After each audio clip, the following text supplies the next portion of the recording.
आज आम दुई सांग मिसी बाहरी पड़िलु शेरगड़ बुलाई। तो हे गाइस मुरुदुर and welcome back to my new mini blog. सबदिन भाया पद्मनाभपुर दे पहुंच जाइथिलु शेरगड़ रे।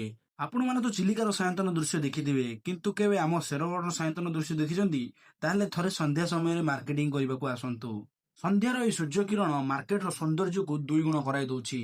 किछि समय परे आमे आम कार्यक्षेत्र रे पहुंची गलु जोंटी सांग तार फैन को मरामती कला। जेमिति काम सरी सांग कहला घर को पळेबा मु तो भाबितली कोन टिके चारियाडे बुलिबा किंतु छाड़ से सब कथा। गाँ को आसी मु पहुंच जाइथिली आम सान मां को घरे जोंटी आज घर काम चलीथिला। काम करिया पूर्व एपटे सुंदर नजाराटाकू टिके आखि पुराई दियो। एपटे मिस्त्री काम करुथिले आ मु भी इटा गुडी को गोटे जगह आउ गोटे जगह को बोही बोही नहीं रखिली। आ आपण माने केबे एमिति इटा को तळरु ऊपर को कैच करी धरिजोदी प्रथम थर तो मोर भी हाथरू खसी गला किंतु बारंबार एमिति कला पर अभ्यास होई गला। काम करी कर तो मोर तो झाळ ही बाहरी गला।